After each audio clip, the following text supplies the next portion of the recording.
Assalamualaikum warahmatullahi wabarakatuh. Perkenalkan, nama saya Siti Jumriana. Saya dari Lokal A1 Agroteknologi 2018. NPM saya 1840201031.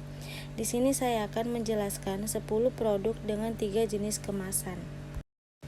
Pertama, saya akan menjelaskan tujuan pengujian pengemasan yang terbagi menjadi 3, yaitu kemudahan transportasi, terutama untuk makanan yang bersifat curah, cairan, dan butiran. Yang kedua, menentukan porsi yang sesuai untuk penjualan dan konsumsi. Dan yang ketiga, pemberian informasi. Selanjutnya, peranan dan norma pengujian. Pertama, identifikasi bahan kemasan. Yang kedua, menentukan daya tahan bahan pengemasan melalui penanganan normal atau tidak normal. Yang ketiga, pertimbangan pemilihan bahan yang akan digunakan. Dan yang keempat, evaluasi penangkapan bahan pengemas pada akhir pengemasan. Asosiasi Industri Pengemas. Di sini terbagi menjadi 5. Yang pertama ada ASTM, American Society for Testing Materials. Dibentuk pada tahun 1898 oleh sekelompok insinyur dan ilmuwan untuk mengatasi bahan baku besi pada rel kereta api yang selalu bermasalah. Yang kedua, FPA, Flexible Packaging Association, untuk menghubungkan, memajukan, dan memimpin industri pengemasan. Fleksibel bertujuan untuk pengemasan dan pemasok bahan peralatan ke industri. Yang ketiga ada TAPI, Technical Association of the Pulp and Paper Industry, menawarkan standar dan kertas informasi teknis untuk mengukur dan mengevaluasi. Keempat, ABA, American Boxboard Association, analisis perilaku berapan adalah aplikasi sistematik dari prinsip perilaku dan hubungannya dengan lingkungan untuk meningkatkan perilaku signifikan secara sosial. Yang terakhir ada National Safe Transit Commit, sistem televisi analog yang digunakan di sebagian besar Amerika, Burma, Korea Selatan, Taiwan, Jepang, Filipina, dan negara Pulau Pasifik, dan wilayah pertama kali dikembangkan pada tahun 1941 dan tidak memiliki ketentuan untuk warna.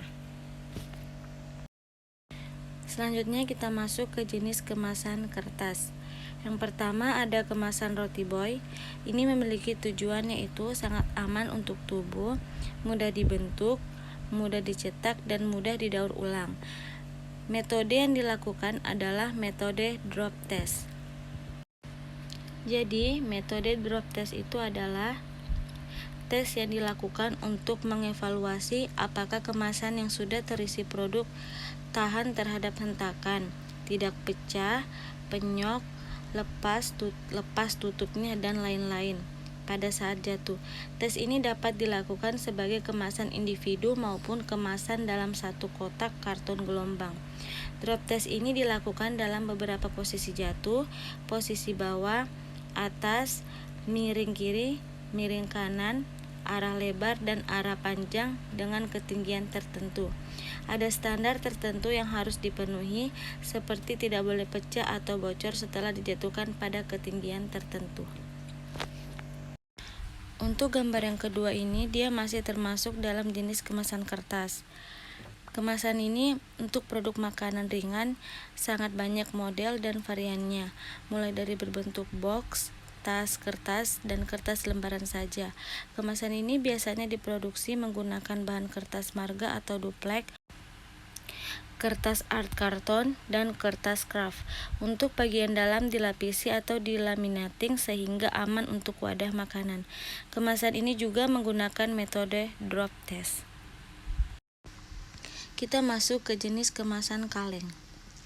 Yang pertama ada kaleng sarden. Kemasan kaleng terbuat dari plat timah tin plate yang terdiri dari lembaran baja dan pelipis timah dengan cara pencelupan dalam timah cair panas hot dipping atau dengan proses elektrolisa pel, yaitu menggunakan listrik galvanis sehingga menghasilkan lapisan timah yang lebih dan merata.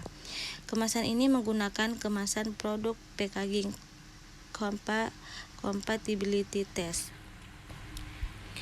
Tes ini bertujuan untuk melihat kecocokan produk dan kesamaannya.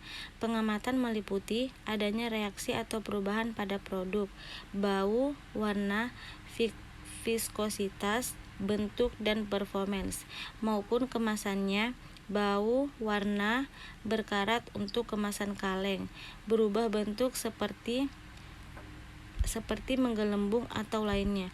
Apakah ada produk yang menembus keluar, apakah ada gejala terkelupas di kemasannya atau di printing selama kurun waktu tertentu.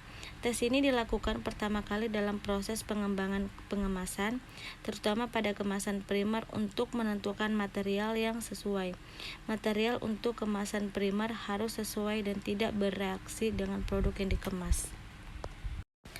Di sini juga ada kaleng full cream gold Frisian Flag atau kaleng susu, dan juga kaleng uang koko atau kaleng nata de coco.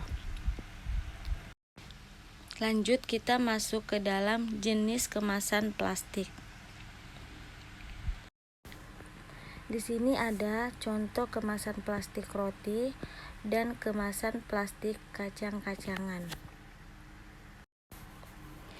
Kemasan plastik digunakan dalam rantai pasokan makanan karena membantu mengamankan distribusi makanan jarak jauh serta meminimalkan limbah makanan karena menjaga makanan segar lebih lama. Jadi metode yang sering digunakan dalam plastik ini adalah metode MVTR, yaitu pengujian perpindahan moistur uap air yang bisa ditransfer melalui kemasan. Uap air ini dapat berasal dari udara, jadi uap air masuk dari udara ke dalam kemasan dan sebaliknya. Tentunya ini akan mempengaruhi kualitas produknya, terutama pada produk makanan. Yang terakhir, kita akan memasuki jenis kemasan gelas. Karena minuman berbentuk cair, sehingga bentuk kemasan yang paling tepat digunakan adalah berbentuk gelas atau botol. Tujuannya untuk melindungi minuman yang rusak atau tumpah pada saat distribusi.